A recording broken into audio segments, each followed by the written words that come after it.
In his essay, The Leathernecks, Colonel John W. Thomason gives us this. They tell the tale of an American lady of notable good works, much esteemed by the French, a lady who, at the end of June 1918, visited one of the field hospitals behind Dagout's 6th French Army. Occasionally, casualties of the Marine Brigade of the 2nd American were picked up by French stretcher-bearers and evacuated to French hospitals. The American lady saw a face unlike that of the fiercely whiskered Gallic heads. She went to that bedside. "Oh," she said, "surely you are an American." "No, ma'am. I'm a Marine."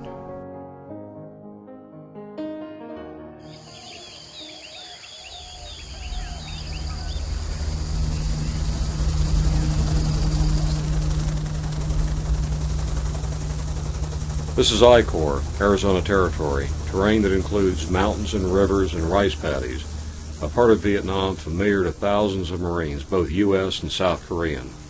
A place that was a breadbasket, a rice bowl for the Viet Cong, the VC, and the North Vietnamese regulars, the NVA. Control was hotly and heavily contested. HMM-263 knew it well.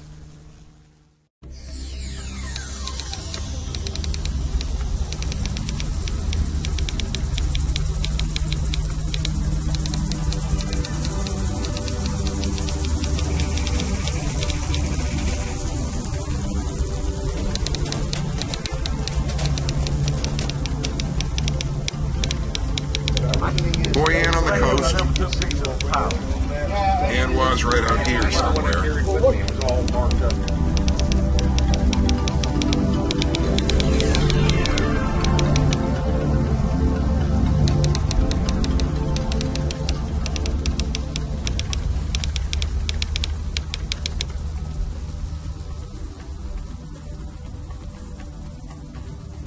During the years between 65 and 75, more than 500,000 U.S. Marines, over 25% of the Corps' total strength, served in country, and 13,070 were killed. The total number of Marines killed and wounded in Vietnam was over 101,000, more than in all of World War II.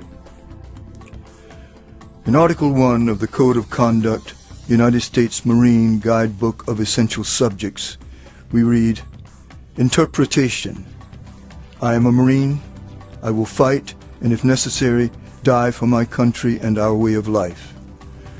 Right above the interpretation, there's an illustration of a Marine, a grunt, in camouflage utilities, and over his left shoulder, there's a drawing of a hovering helicopter.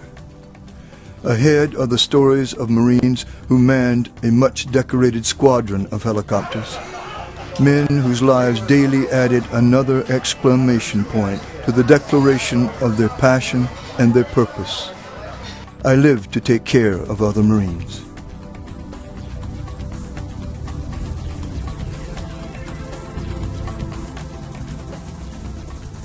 It's 1969, the year when many of the men of HMM-263 began their part of what's been called the helicopter war. And that's the sound of a CH-46, a medium-frame helicopter, a class of aircraft that served the Marine Corps from the 60s in Vietnam to 2009 in Iraq. It supplied troops and pulled Marines out of hellholes in I-Corps and off of kill zones in Afghanistan. The CH-46 first saw Vietnam in 1966, lifting off the deck of the USS Valley Forge and setting down in the heat and humidity of Marble Mountain. Known in the Corps as the Frog, it's been used in all Marine combat and peacetime environments since its introduction. Its longevity as an airframe is legendary. But in those days, there were no rules. I mean, you could do anything. We killed more pilots in that squadron than we did in combat. Lord, you had more fun. If you lived through it, you learned to fly, but it was exciting.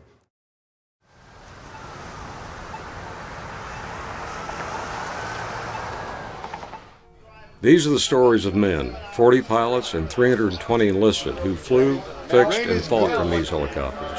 These men, these Marines, all served together in HMM-263, members of the highly decorated Marine Air Squadron that they now refer to as the Peach Bush Book Club. They were part of the last CH-46 squadron to leave Vietnam. We meet them during a PBBC reunion, this one hosted by Duncan McCrae, one of the pilots, in settings around Columbia, South Carolina that include McCrae's Yesterday's Restaurant, his country home in Lexington, and the back room at Delaney's. This compilation is phase one of a three-phase project dedicated to their stories, both during the war and since. Day-to-day business for these men and their helos was insert, extract, transport, and medevac. In 1968 alone, the Marine Corps recorded a little over 42,000 sorties, evacuating 67,000 casualties. The men in these shots were with 3rd Battalion Force Recon. Inserting and extracting Marines like them were the big reasons HMM-263 was there. Bringing back the dead and wounded was very much part of the job. This man is Colonel Walt Leebetter, the much decorated and much loved leader of Marines, the commanding officer of HMM-263, and the crowd we now call the Peach Bush Book Club. Okay, my name is Walter Ledbetter, called Walt most of the time. Started out, you don't know when I started in the Marine Corps? Yes, I do. Okay, I joined as a private, went to officer candidate school. I decided after I got commissioned, I went to basic infantry officer school and decided at that point that I really didn't want to sleep in the mud anymore, and the Korean War had just ended. So I took the test and went to flight school. And when I came out of flight school, I was sent to I was a jet attack pilot. And I was in, well, I don't know how many different squadrons for years. And I guess I was at El Toro in 1962.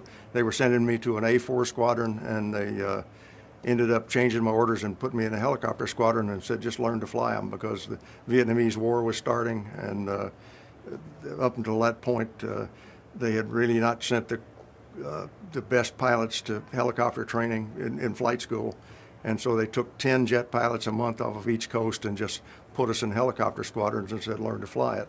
And then they started sending better flight students into helicopters because they were going to need them.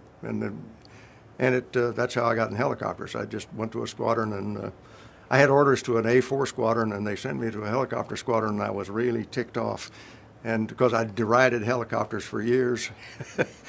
And I ended up being in the squadron, and after about 2 weeks in the squadron, I came home one day, and I really looked dejected, I'm sure, and my wife said, what's the matter? Can't you fly those things? And I said, fly at hell. I can't even taxi the airplane. And about 2 days later, it was like riding a bicycle. All of a sudden, you get your balance, and it comes to you. But and I ended up staying in helicopters for the rest of my career. What was it like transiting from a fixed wing to helicopter? Well, the early helicopters we flew, you had to be sort of what I called a motor moron. I mean, both legs were going in different directions and both arms were flying. There were very few automatic systems, and so it took a while to get your balance and learn to fly them. And it was, I went to H-34s. They put me in a CH-34 squadron, and then I ended up in Okinawa in 1964, and I was a captain, and they made me the XO of a squadron, and the CO had a health problem and had to go back to the States, and they made me the CO of the squadron, which was very unusual for a captain to be the commanding officer of a squadron. And so I did manage in '64 to spend probably a month, 2 weeks at a stretch. I went down to Vietnam and flew with the helicopter squadron that was down there. In those days, one Marine squadron covered all of I Corps, and then in '65 I was transferred to Vietnam, and I was on what they called the Command Task Element staff. There was a colonel in charge of the base there at Da Nang, and he had a staff, and we flew with whatever Marine squadron was there. And this is, I guess, bragging, but I was the first staff officer to fly 100 missions. And in those days, a mission, if you took off in the morning and you flew all day long, you could, no matter how many hours, you got one mission. If you were shot up pretty badly, they would give you 2 missions for that day.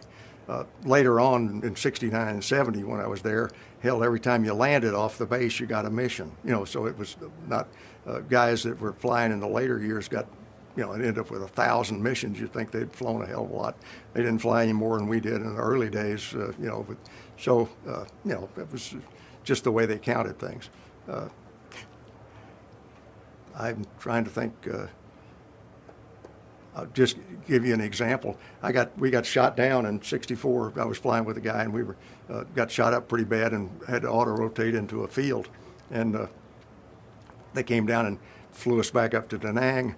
And then the maintenance officer came out and said, go back down there and take the maintenance crew and fix it and fly it home. So we went down. Two 34s took us down there with the maintenance crew. We got out and worked on the airplane, got it all fixed, and we're flying with the 3 airplanes. Then we're flying back up to Da Nang. And it was dark, and the lead airplane had a mechanical problem, and he landed on an island off the coast. And I had the maintenance crew in my airplane, so they told me to land beside him and try to fix that airplane.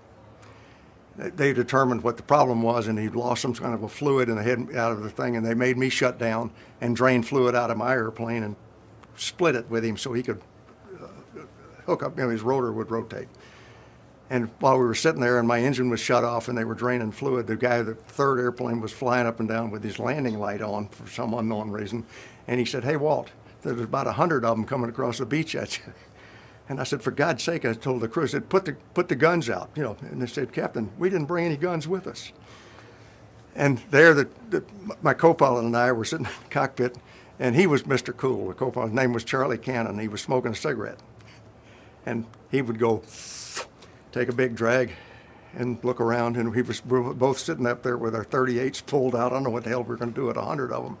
And he went like that, and I said, "Hey, Charlie." His name was Charlie Cannon. He said, "What?" I said, "Your glove's on fire." Mr. Cool had smoked his cigarette down. He'd burned a huge hole, blister on each hand, didn't even know it. I didn't think he was as scared as I was, but he was. And about that time, they fixed the airplanes, and we got the hell out of there. But it was kind of interesting. How was the power on those little planes? They didn't have much. You could carry. We could put probably 10 Vietnamese troops because they didn't weigh anything. You'd probably carry 6 or 8 Marines, maybe, if you were going into a low area. If you were going up in the mountain, you couldn't carry that many. You'd probably carry 5, 4. It depended on how they were loaded. But it was good when we ended up in 46s later because they could carry a lot more. And when I came home from in '65, when I got home, I transitioned from the CH-34 to the 46. I was in the 2nd 46 Squadron that stood up on the West Coast, and I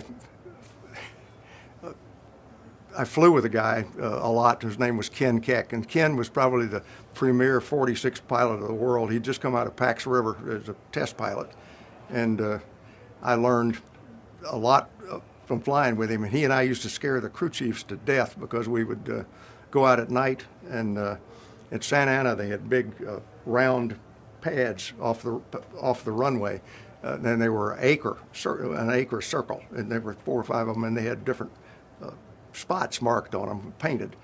And we used to bet on who could do a backward auto rotation at night, spiraling backwards down to a spot. And it got to the point, well, that I could win as much money from him as he could win from me. And that taught me, I think I learned every aspect of that airplane doing that sort of crazy thing.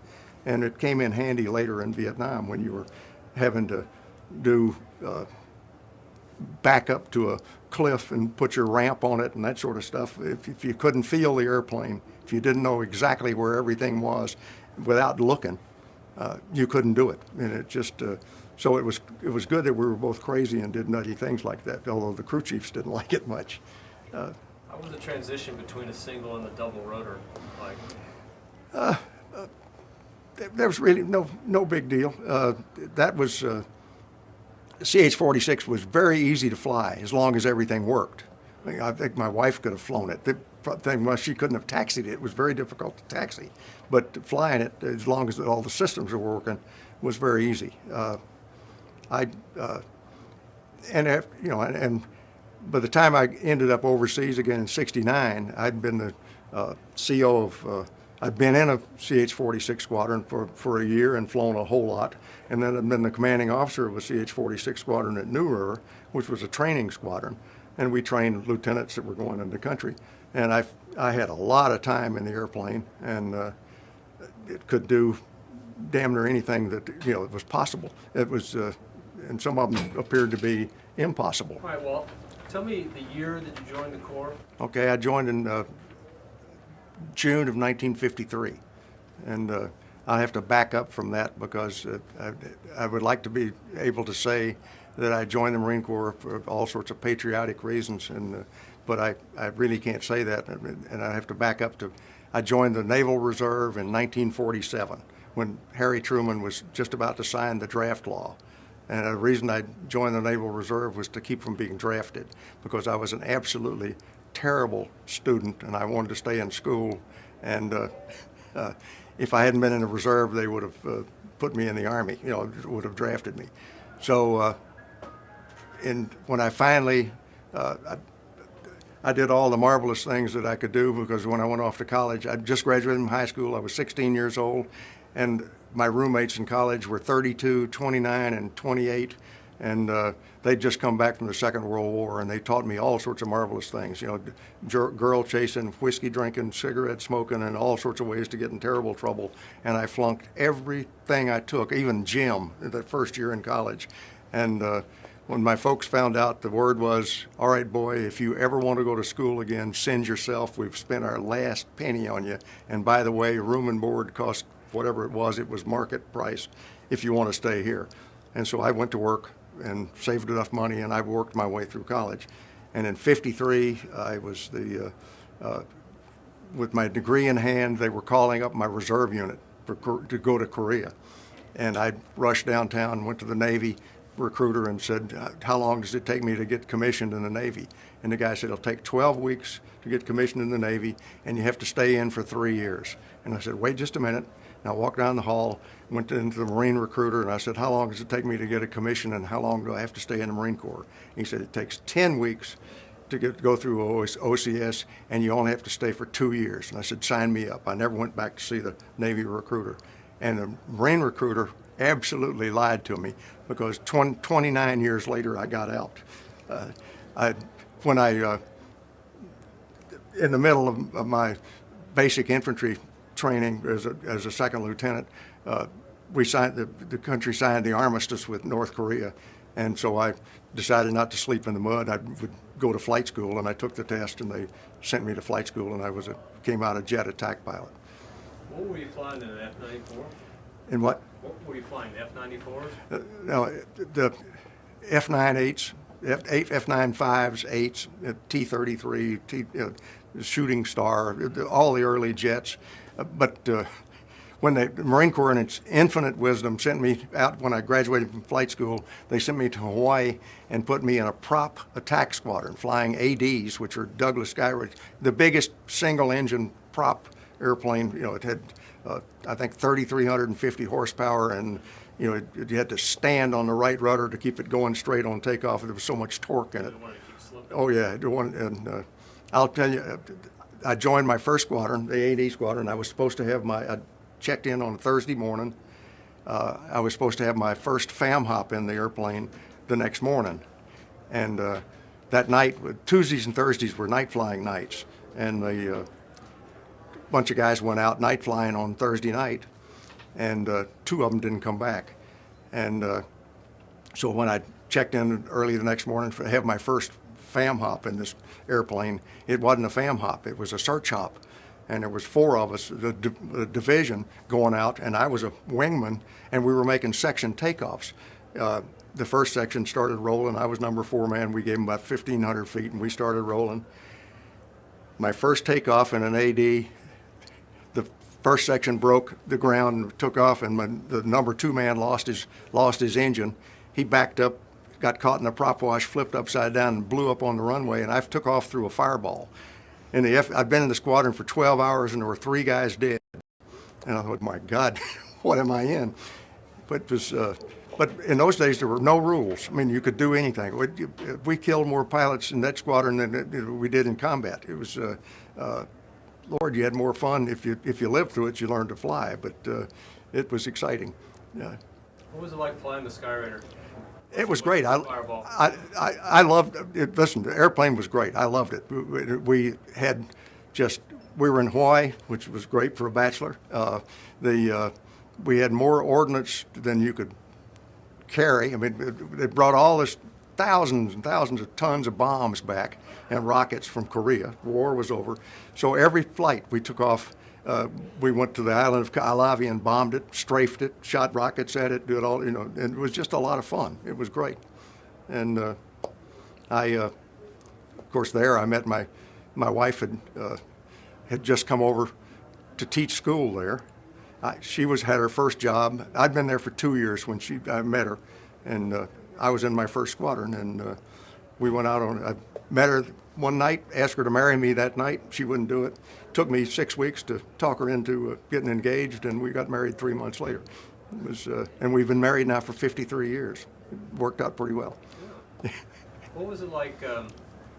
You always, when you translated from fixed wing to rotorcraft, yeah, you already knew you were going to go to Vietnam. Yeah. So, well, to tell you the truth, I had already been to Vietnam. In early '62, I was at El Toro, flying jets, and I was the duty officer one Sunday, and a message came in activating a staff in Bangkok, Thailand. And they had 5 guys at El Toro by name they were putting on that staff, and one of them had been transferred. So I just called the general and asked him if I could take his place. And that was Sunday, and Tuesday afternoon we flew to Bangkok. And with the general's goodbye was that we would either be there for 2 days to 2 years. So we didn't know, and we couldn't tell anybody where we were going. My wife had to write to El Toro, and they forwarded the mail to there. It was stupid. I mean, and to save money, the duty clerk saved all the mail that she sent, and 2 months later, they sent me this box full of the mail they'd been saving at El Toro. I was about to divorce her because I didn't think she was writing me. It was, and so I ended up at Soc Trang in the Delta. There was a Marine squadron down there, and I flew 15 missions with them, just riding. I was a jet, but I didn't know how to fly. And my first day in the war, I ended up at Soc Trang, ran into a couple of guys I'd been in pre-flight with, and they were, flying the H-34 down there.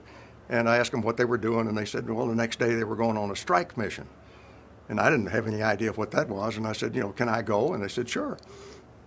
And then I just had an empty bunk in their tent, and that's where I slept. The next morning we got up, I went out, and the briefing was they were going to go before dawn and pick up what they called a popular force company, which is sort of like Terry and the Pirates, with a bunch of bandits.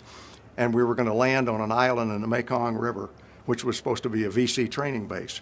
And right at dawn, we hit the end of the island, and everybody was shooting, and I got really excited. And I took the crew chief's weapon, which was a German Smiser submachine gun. I'd never seen one, but it really looked cool. And he had 2 banana clips, 60 rounds of ammo for it, and I had my 38 with 6 rounds. I was dressed for war. I had on a white T-shirt, a Marine gung-ho cap, utility trousers, and my flight boots. I didn't have a canteen.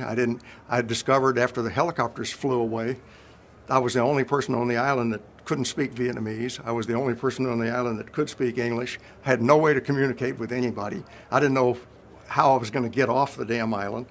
And we fought our way down that island until all day. About 4:30 or 5, we ended up on the south end of it. And I was the only person in the firefights that were being shot at because I was 1.5 feet taller than anybody else, and I was in a white T-shirt, which is really stupid. Anyway, we got to the end of the island, and there was a big gunboat sitting there, and I was relieved. I still hadn't, and we got on the gunboat finally. All Vietnamese. I still couldn't talk to anybody. I didn't have any idea where they're going or what was going to happen. And they took me to the stern of the boat, and they were pointing down. And there was a Zodiac there with a big 50-horse Johnson engine on the back end of it.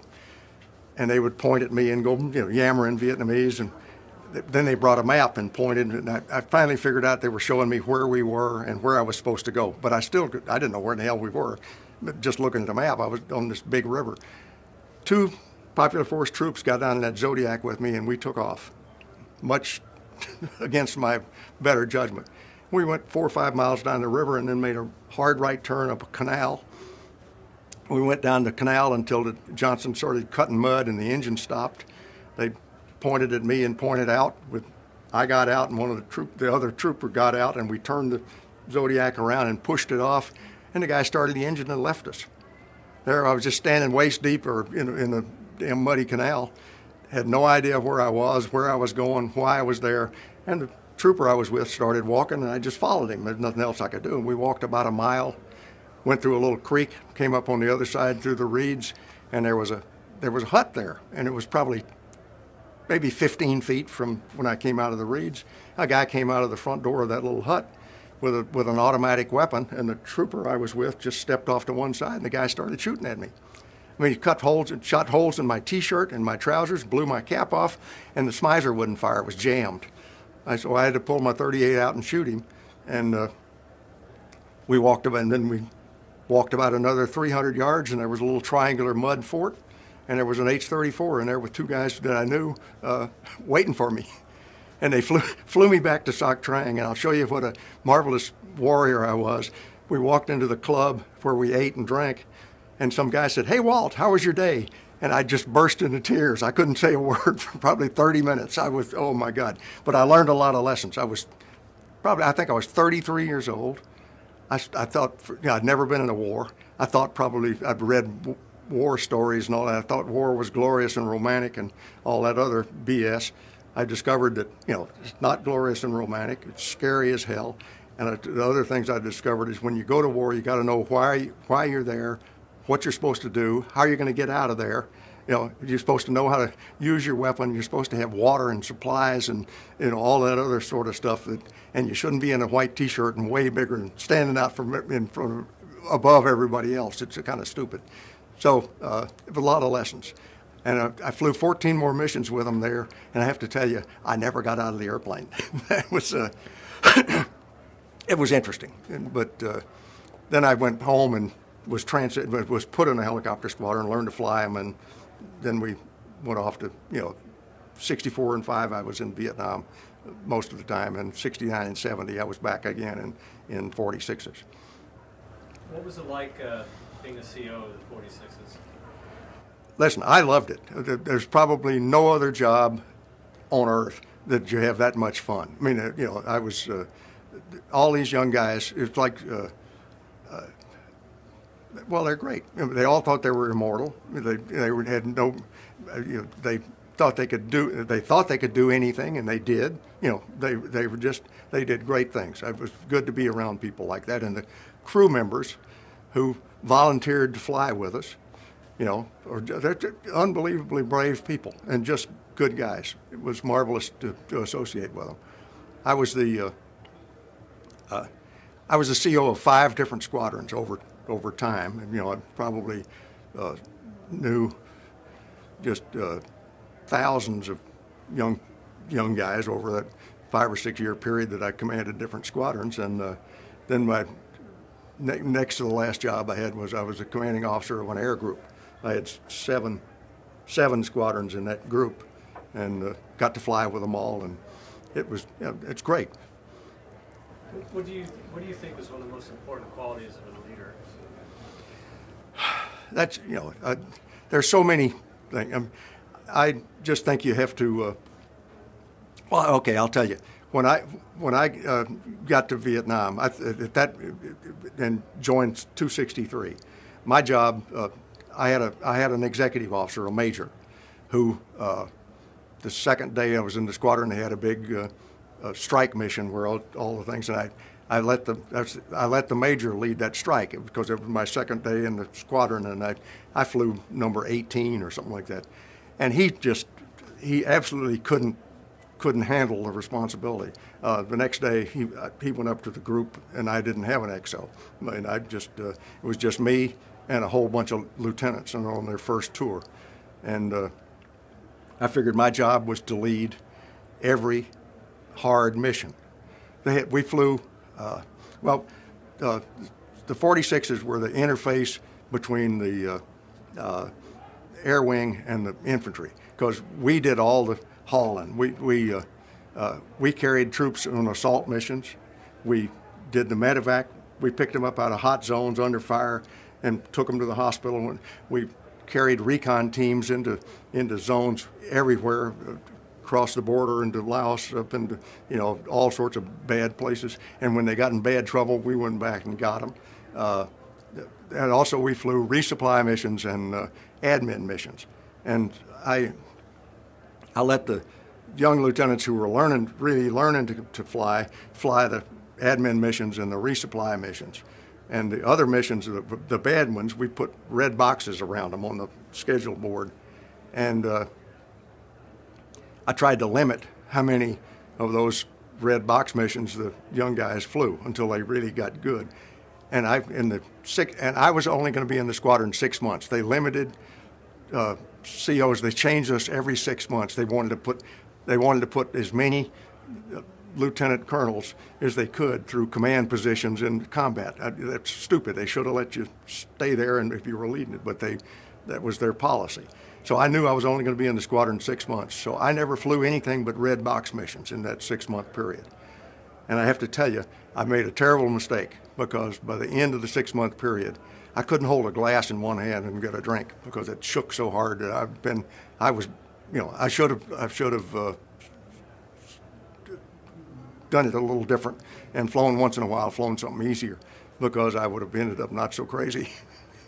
But and then they sent me to the wing as the helicopter operations officer for all of I Corps, and which was okay. Well, you made a big impression on your men, because every single one still wants to see you. Well, I'm married with 2 daughters and 4 grandchildren, and I've got I don't know how many sons. All these, hell, I was 40 years old, and they were all in their 20s. So I was old enough really to be their father. And it was just, so you look out for your sons, and you really care about them. And we've all kept up with each other. Your job in combat is to lead, and you can't lead from the back. You gotta be in the front, and you gotta care about your people. That's easy. Now,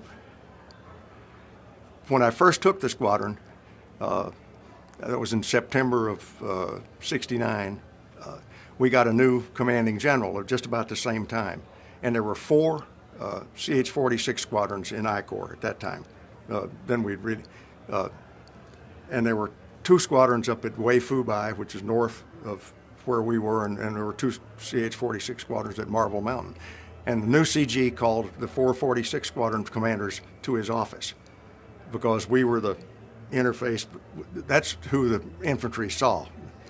And this is what he told us. He said, okay, the last commanding general here had all kind of rules. He said they were minimum, certain minimums on weather. If the weather was too bad, you weren't allowed to fly. They were only allowed to fly 46 so many hours a day, because he didn't want you tired and crashing. There were all kind of rules like that. He said, there are no more, said, we've lost our reputation with the infantry. He said, there are no more rules. He said, every one of you is expendable. And said, we're going to get our reputation back. And said, if you can't live with that, I'll get somebody that can. And we lived with it, and we got our reputation back, but it was costly. I'll tell you the kind of things we did. October and November, I think, are the real monsoon rainy season there, and the weather was crappy, and we flew in it night and day. I was flying probably in first part of October. I went out with flying night medevac, and took off to you have 2 46s and 2 Cobras going on night medevac. And the only reason you're going out there is you go out on what they call emergency medevacs. It means if you don't get there, a Marine's going to die. So in the middle of anything you go. And it was out in the mountains. We're under about a 300 or 400 foot overcast. solid clouds, flew to the base of the mountain. I sent everybody else home, and I turned my landing light on, and I went into the cloud, and I could see trees. I could, just in front of the rotors, and I went up that mountain flying from one tree to the next tree to the next tree with my landing light on, because it was just pitch-ass black. And I was attracting fire to that light and the noise from everywhere. I got to the top of the damn mountain. There was a Marine patrol up in the mountain where somebody, they'd called the emergency medevac, and they directed me. They could hear me and could see the light, and they directed me over to their position. And I landed. And you know what I picked up? A wounded scout dog. I didn't even know where to take the goddamn dog. The hospital didn't have a veterinarian. So I took the dog to the hospital, and they took it out. I don't know what they did with it. And rather than going back to Marble Mountain, by that time it was probably damn near 1 o'clock in the morning. I flew over to the commanding general's helicopter pad at his headquarters and landed and shut off and went in and woke him up and told him what I said, I want to wake you up and tell you just what I've done to get your friggin' reputation back. He said, I've risked the life of my crew and myself and whatever number of much money airplane this is worth to pick up a goddamn dog, and said, I'm not going to do that shit anymore. And then I got back in the airplane and flew back over and flew more medevacs that night. But and the kids did the same sort of thing. I couldn't do that every night. I had to. I flew in the day too. The only time I ever flew 2 nights in a row on a medevac, I was standing medevac one night, flew all night and came back and next morning and was going up to, had to go to the hangar before I went back to my little hooch to go to sleep. And the sergeant major, who was my age, told me, he said, Skipper said, you've got to sleep in your office on the sofa. He said, you can't go to your hooch. I said, what's the matter? Why? He said, I can't tell you why. He said, but you can't go to your hooch. And by the way, you have to fly night medevac again tonight. I said, you guys trying to kill me? He said, he said, no. I said, I'll tell you tomorrow. So I condescended and I flew night medevac again the second night. And the next morning I came back and went to my office, and Sergeant Major took me and most of the troops in the squadron back to I slept in a Quonset hut. I had a quarter of a Quonset hut. And a Quonset hut's curved walls, and you had a solid wall blocking it off, on 2 sides. And the troops had decorated and painted the inside of my little quarter of a Quonset hut, and they thought they had done just a glorious job. They had taken everything out. They'd painted the whole thing dark blue and painted big white stars on the curved wall, the flat wall, on the floor. You walked in and got vertigo, and the stars all were luminescent. They would glow in the dark.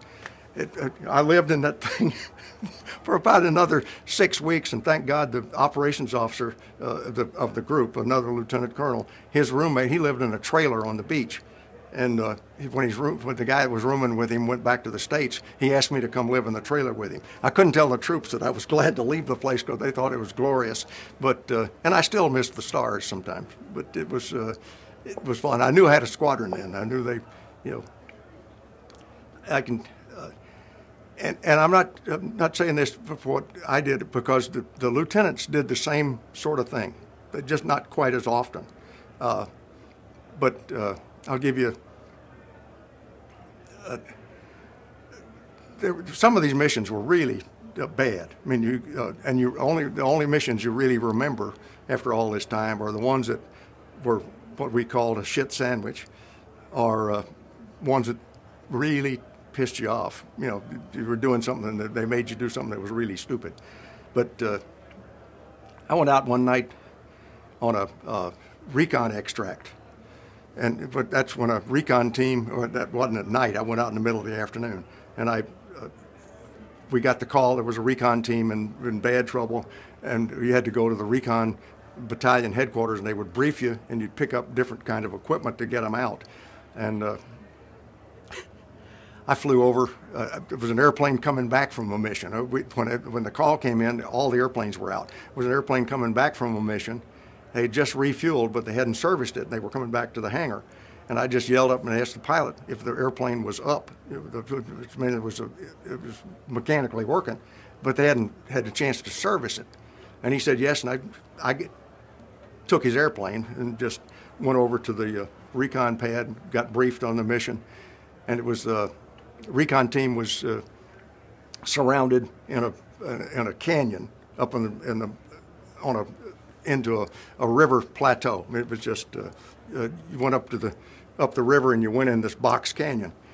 Well, the clouds had come down off the plateau and were down in the canyon, and I tried to go in the canyon and to get to the team, and I'd get about 3/4 of the way and I'd go solid into a cloud. I mean, just absolute.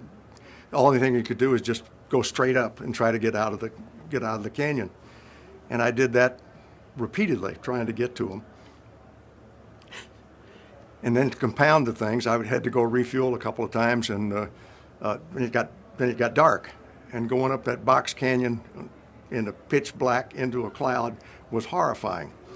And by midnight, I'd done that probably 20 times, and I came popping out of the top of the cloud, and I got a radio call, and it was from the Recon battalion commander sitting in a bunker about 50 miles away, and he said, "This is," and their call sign was reward money, and the 6 is the commanding of his name. His call sign was reward money 6, and he said, "This is reward money 6 actual, and you will land and pick up my team now."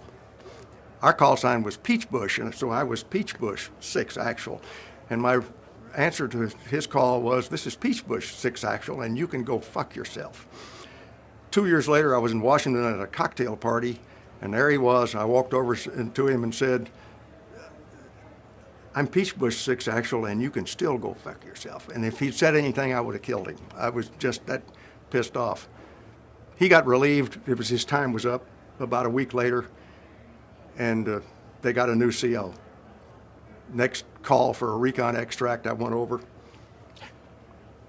got the brief, got a piece of equipment I'd never seen before.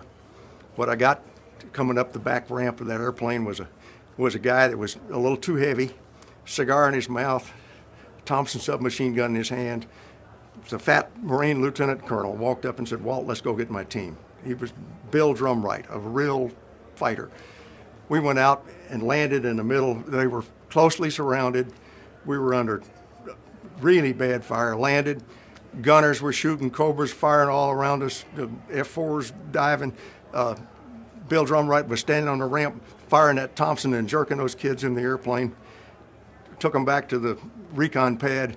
He said, "Walt, would you wait here for just a second?" He got out, made sure those troops hugged every one of them, made sure they got whatever they needed, showers, food, medical attention, all that stuff.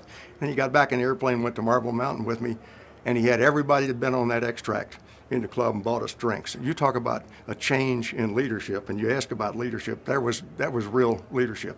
He was a hell of a guy. I loved him. This is a photo of Colonel Drumright with Sergeant Larkins, who was presenting him with a heart of the tiger that had killed one of their force recon unit a couple of nights before.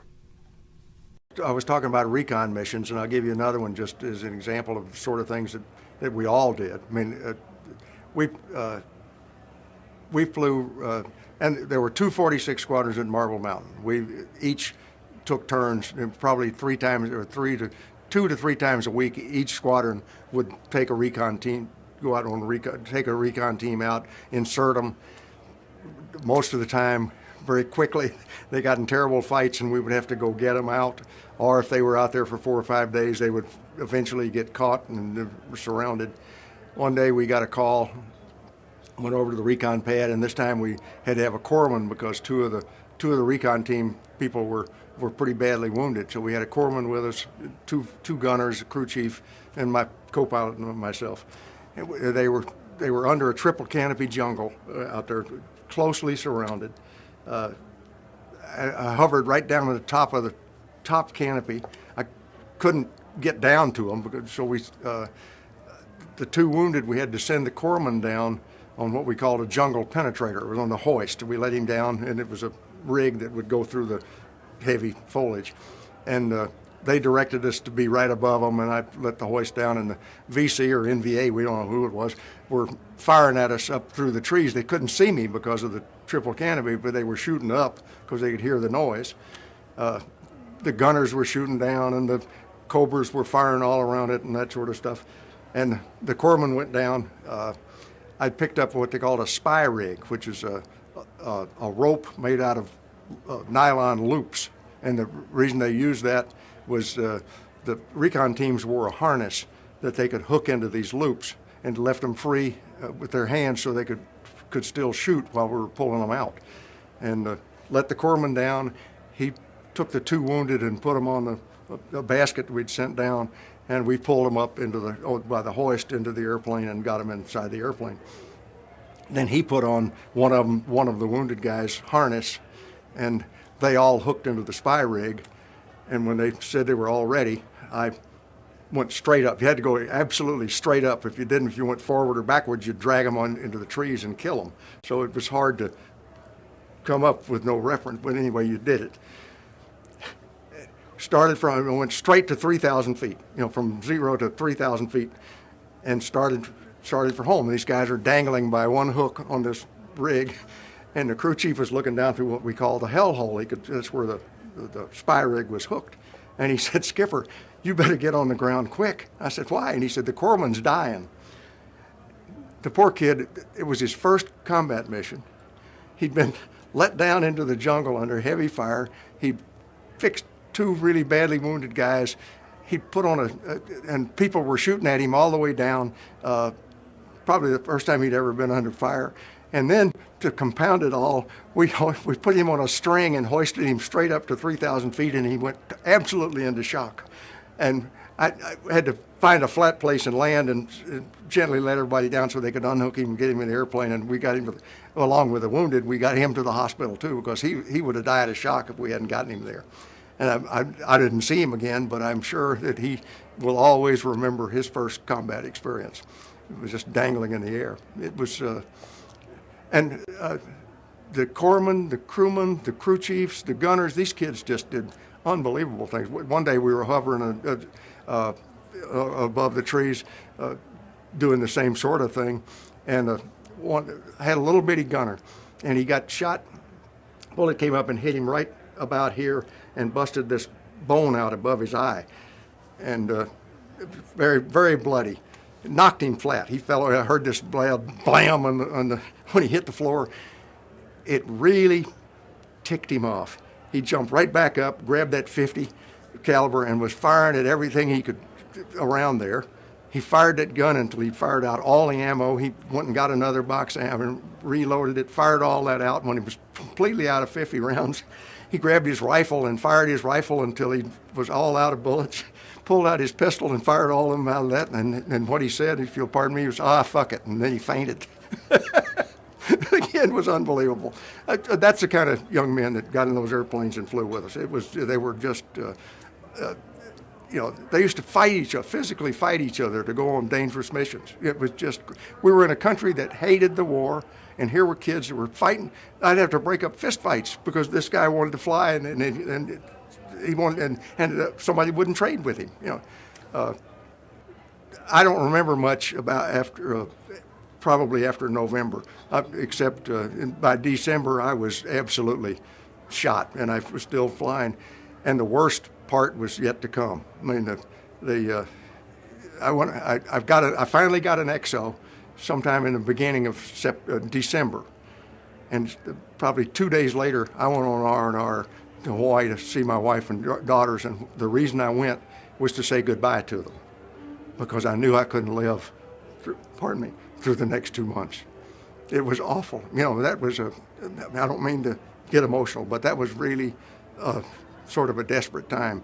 And at the end of the 5th day, when I had to leave Hawaii and say goodbye to my wife and kids, I was literally saying goodbye. That's very difficult. I went back, and then we started what they call the Kingfisher mission. They briefed us old guys on it, and our squadron was the only one that did it.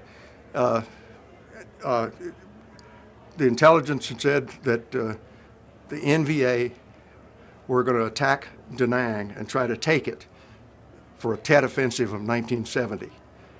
And they knew basically what corridor they were going to try to come through. So they attached us really to work with the 1st Marine Regiment that covered that corridor. And our job was, what went on the Kingfisher missions were a Huey that with a controller in it, and he would be briefed on an area to cover. And there were three 46s, and we always carried a reinforced Marine platoon, 4 Cobras, an OV-10 to control fixed wing if we needed them. And we would, every morning before dawn, a reinforced platoon would come over to Marble Mountain. We'd load them on, and the Huey would take off and go to altitude to try to look like an admin flight, and he would go out over a designated area and look for anything that was moving, anything that should not be there. And I followed behind right on the deck to cut off visibility from the bad guys that we were coming. And when the Huey would spot something that shouldn't be there, he'd call me, and I'd pick up speed, and the 3 of us in the Cobras would fly just as fast as we could go.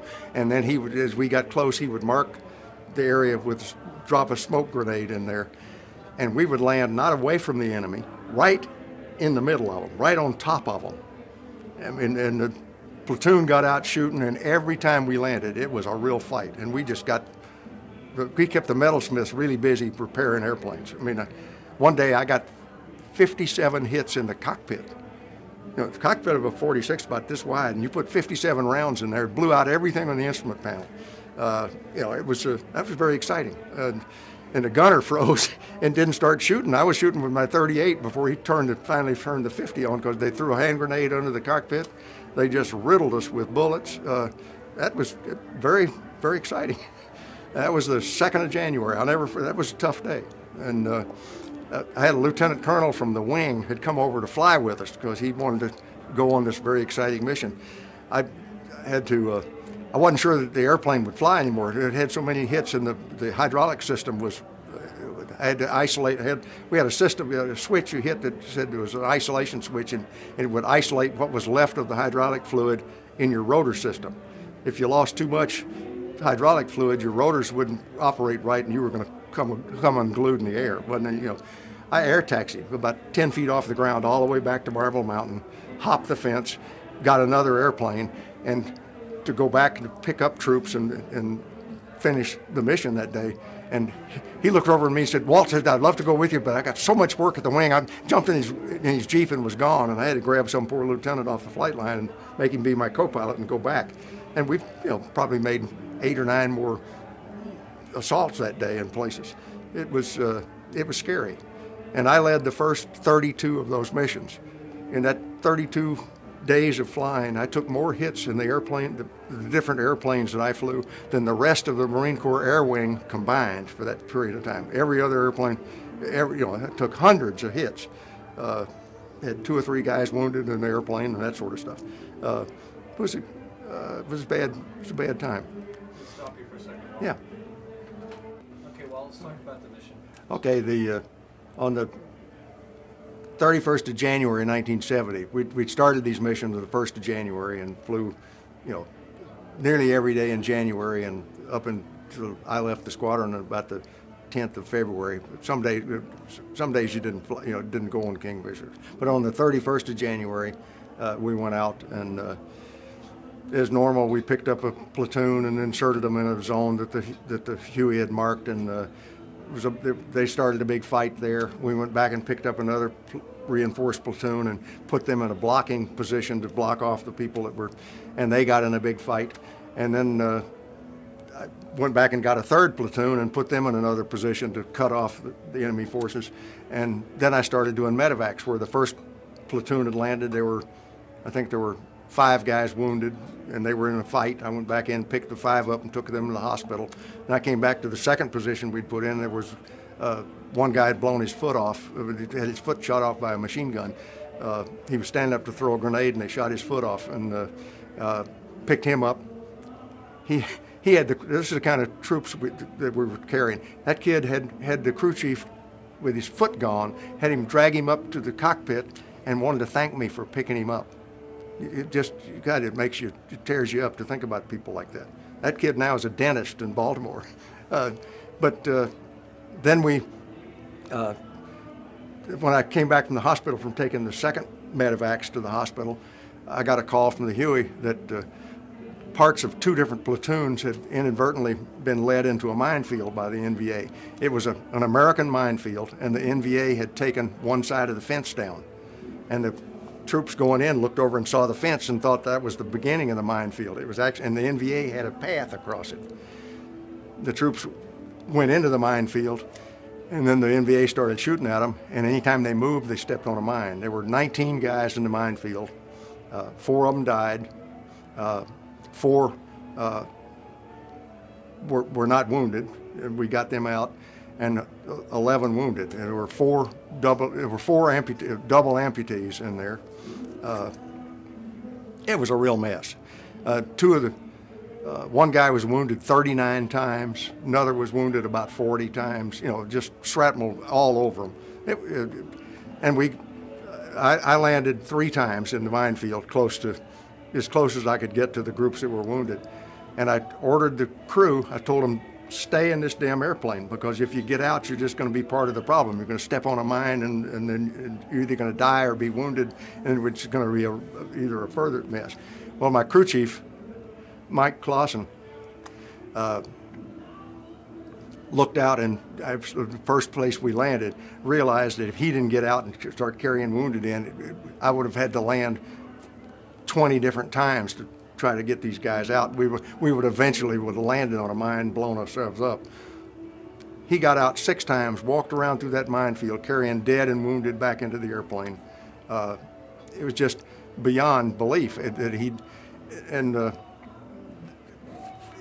after the 5th trip into the minefield, he was back on the airplane, looked out, and there was one more guy, both legs gone above the knees.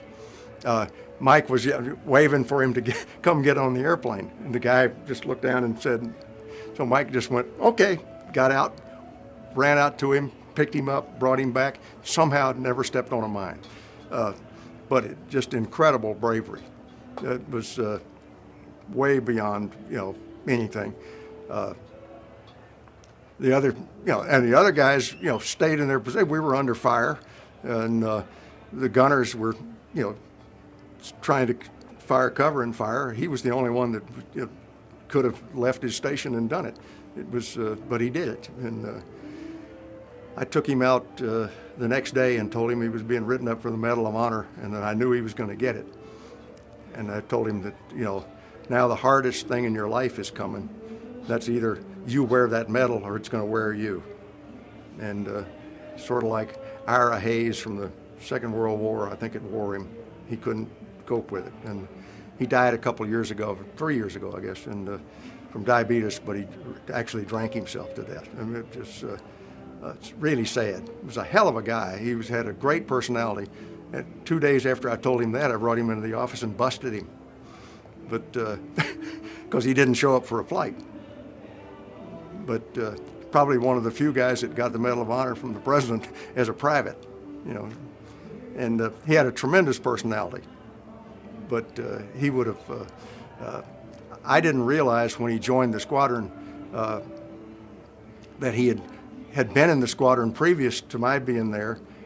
Just before I got there, he left and went back to the States.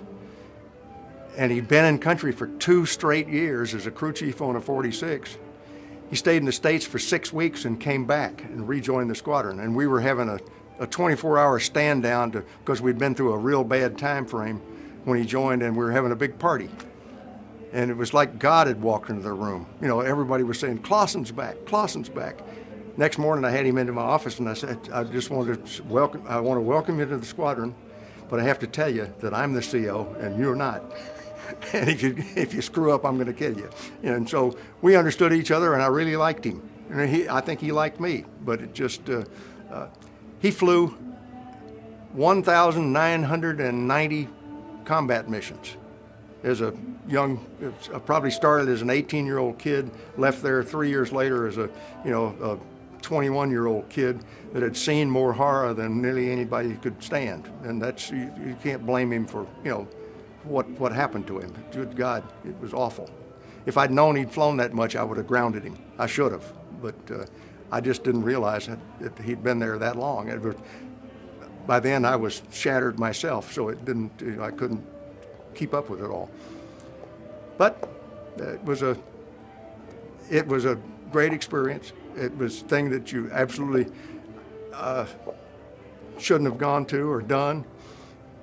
Would I do it again? I'd do it again in a heartbeat, because of the bond you make with people is unbelievable. We did things together that other people don't do, and that's the reason I've got all my sons are out there. I flew with every one of these kids, and they flew with me, and we experienced a lot of really bad things, and it was politically, whether it was worthwhile or anything like that, doesn't make any difference. What makes the difference is the relationship we have, and we've really, I think, got a strong one, and it's great. I'll lighten it up a little bit if I've got time. I'll tell you a story about where I got my nickname. Okay, I'm gonna go back to 1965 when I was flying H-34s, and I'll tell you, when I finish the story, I'll tell you what my nickname is and has been for all those years. In '65, I was flying with whatever squadron was in country, and one morning like I said, the one squadron covered all of I-Corps, and we were taking troops. We were going to fly up to Hue Phu-Bai, which is up by Hue Citadel, and I'm sure people know where Hue is, and north of Da Nang. We flew up there and picked up a Vietnamese. We were flying Vietnamese troops, and Americans hadn't come in great numbers to the country, so we were flying Vietnamese. Picked up a Vietnamese company, and we were carrying them up into a valley right on the DMZ. I've forgotten the name, some nameless valley. We flew up just before dawn, and right at dawn we flew into the valley, and it was just solid fog. There was no way to get to the ground. So I don't know why the CO flew us down right onto the top of the fog and flew around in the valley, and I guess it was just to let the bad guys know we were coming. And we flew back to Hue Phu-Bai and landed, and sat around drinking coffee and drinking water and telling lies and trying to act brave. And every 20 minutes, they would send an observation airplane up there to fly around through the valley to see if the fog had lifted, and also let the NVA and VC know we were coming back. But, so, you knew you were going to be in bad trouble when you went up there. So everybody's scared. And after 3 hours of drinking water and drinking coffee and lying to each other, and I had to answer the call of nature. So I stepped out on the side of the runway, and wearing my mighty flight suit with zippers all over it, I grabbed the bottom zipper and gave it a mighty manly yank upward and went, and I was my manhood was immersed in a zipper, and having the mind like a steel trap and an engineer, I figured out after standing there in pain for a few minutes that the reason I was caught in that zipper was because I had zipped up. Now, if I zipped down, I would free myself, so I gave it a great, huge yank downward and damn near fainted, and then I was all my manhood was totally immersed in this Vietnamese zipper. And just at that moment, the CO yelled, "Okay, men, saddle up, we're going." And I could barely walk. I'm moving very little teeny short steps trying to get up to the airplane, and the cockpit in the CH-34, you have to crawl up the side. It's 16 feet up. I think I chinned myself into the airplane. I pulled myself up with my arms, and I fell over into the cockpit. Sitting there, and I looked, and my co-pilot's a guy named Bear Williamson, and I said, "Bear, you got to start the airplane. I can't move." He got absolutely hysterical. He could barely strap himself in the airplane. He was laughing so hard.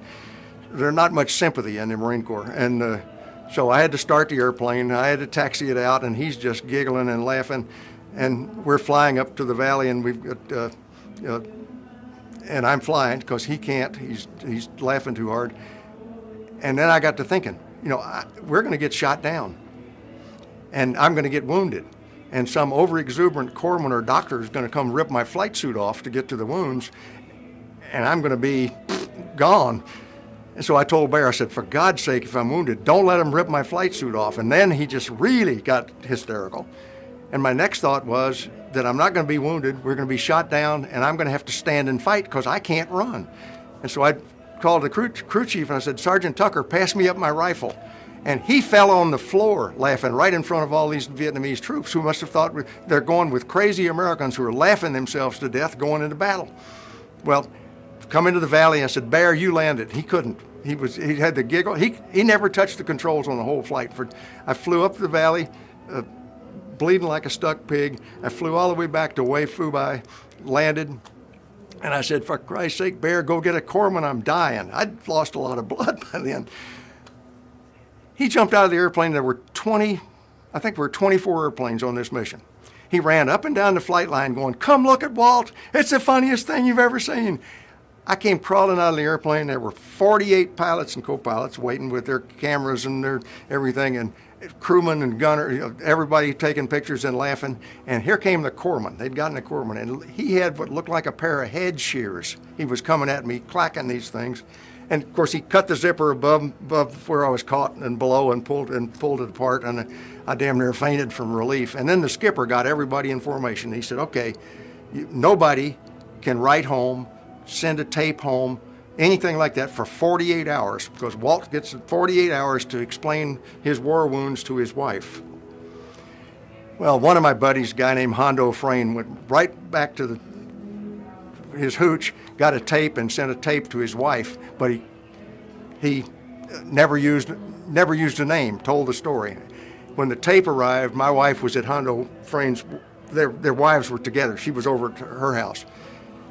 And Irene Frayne said, oh, Nancy, you can listen to this, and just a tape from Hondo. And he started telling the story, and all Nancy could say was, it's Walt, it's gotta be Walt, I know it's. And about 4 days later at Da Nang, I got a little big envelope, and inside of it was a purple heart, a big cloth purple heart with lace sewn around the outside of it and a zipper sewed down the middle. I'm the only person in aviation history that received the Royal Order of the Purple Zipper. And that hung in the O Club there in Da Nang for probably a month, and then some son of a bitch stole it. I would give anything to have it back. But and from that, some guy went to Hong Kong and bought a baseball cap with the zipper sewed down the back, and my nickname on the back, which is given to me, I was known from that moment forth as Captain Pinchpecker. And so, at real polite company, I can't tell you, friends can't call me by my nickname, but you're sitting in a room with Captain Pinchpecker. So it was some of it was funny, some of it was a little painful, but it was altogether it was worthwhile. My name's Walt Leebetter. I live in Beaufort, South Carolina. You need I got out of the Marine Corps as a colonel. I'll give you my last good job was I was a commanding officer of an air group, and that was great. I had 2,500 young men. It was just a lot of fun to be with. And then I ended up in Washington as the Commandant of the Marine Corps' military secretary, which was absolutely no fun at all. All I did was paperwork, and they grounded me because I was deaf as a stone, and it was time to get out.